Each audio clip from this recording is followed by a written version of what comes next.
For being a regular edition of SmackDown, the October 13th edition of the show was quite loaded and gave us a lot to talk about. So let's break everything down.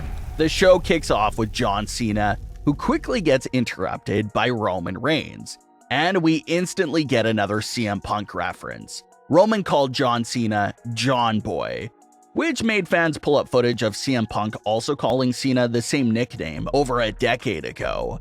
So it's definitely quite funny how all these CM Punk references continue to pour in. But reports continue to claim that both sides are still not in talks about a return. But Cena says he doesn't want to challenge Roman, he already did that a few years back and acknowledges him.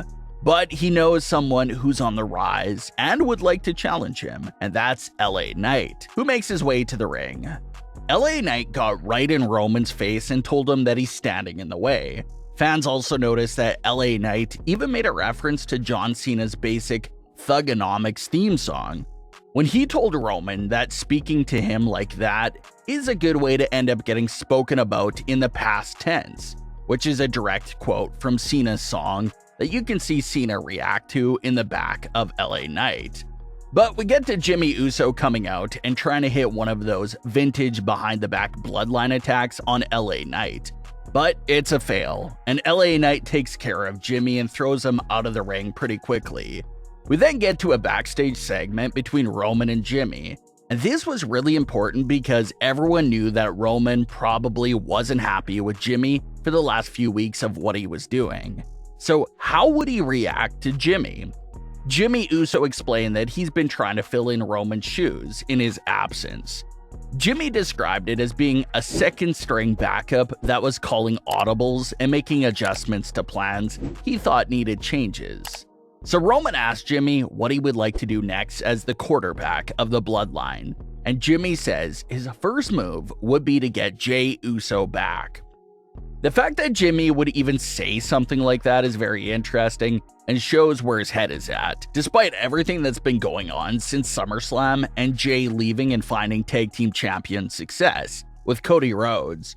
Jimmy Uso still misses his brother and wishes they could get back together right now. Jey obviously doesn't want anything to do with Jimmy for what happened at SummerSlam and how Jimmy has ran back to being Roman's lapdog. But in Jimmy's eyes, he truly believes he didn't do anything wrong and still wants to reunite with Jey.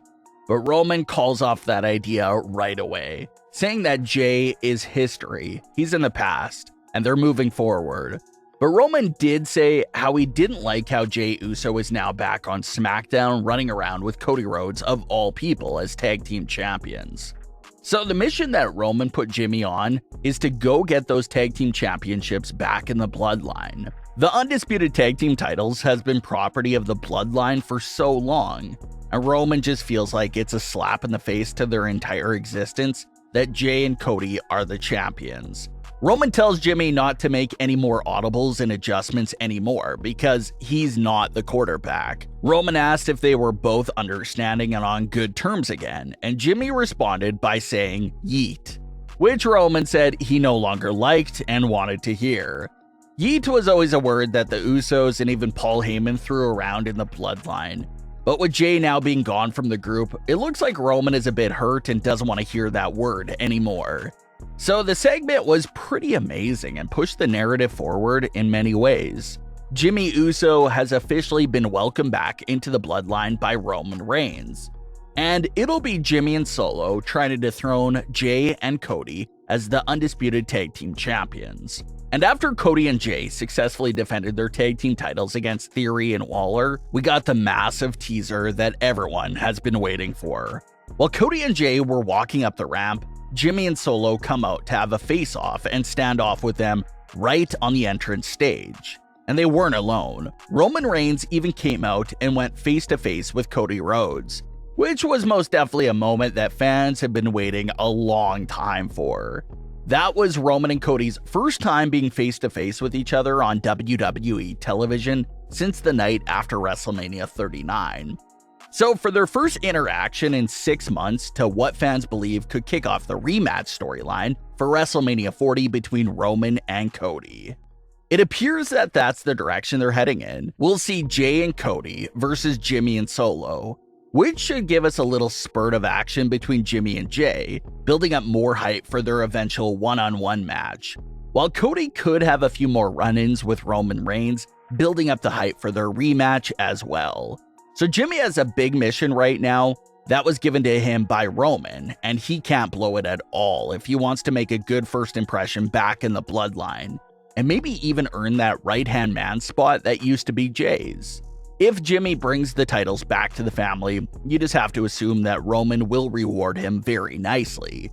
But if Jimmy is unsuccessful, then we would have to wonder about what he'll do to him after that. So keep your eye on the Bloodline story because it looks like we're getting another mini Civil War storyline that could break into several WrestleMania matches in the coming months. Jade Cargill made her third WWE television appearance this week in a major way. So ever since Fastlane, WWE has been heavily teasing Jade Cargill's official debut and making her look like a megastar in the process. She arrived at Fastlane and was greeted by paparazzi and Triple H backstage at the event. And then she appeared in similar fashion to meet with Shawn Michaels in NXT. And now after Charlotte Flair was leaving Nick Aldis's office, Charlotte bumped right into Jade Cargill, who was being escorted into the office by Triple H so that Jade could meet the SmackDown general manager. Jade said it was a pleasure to meet Charlotte, and Charlotte responded by saying, "Oh, it will be." So just a massive teaser for their eventual match with each other way down the line. Jade Cargill has now toured all of the brands and has spoken with the higher-ups and general managers. So it looks like the next thing to expect from Jade Cargill's usage is the big reveal of what brand she'll belong to. We could probably expect to get that reveal in the not-too-distant future. Another big surprise came this week with Triple H's big announcement. He announced that general managers were making a return to WWE television. WWE had originally scrapped the general manager role a few years back because they weren't really liking the role anymore and wanted to move in another direction. But the no general manager direction didn't last long. Adam Pearce quickly came into the picture on WWE television as a WWE official that was capable of making matches and running the show, but never had the title of general manager. And that all changed with Triple H's announcement. Adam Pearce will now be the general manager for Raw, while the debuting Nick Aldis will be the SmackDown general manager. And they've also finally paid off the SmackDown Jey Uso trade compensation storyline with the reveal of Kevin Owens being traded to SmackDown, meaning that the team of Kevin Owens and Sami Zayn have officially broken up because of the trade. So Sami Zayn will be on his own on Raw, and Kevin Owens is also riding solo on SmackDown. It is a pretty abrupt ending to their tag team in current day, but maybe this does leave the door open for potential reunions in the future.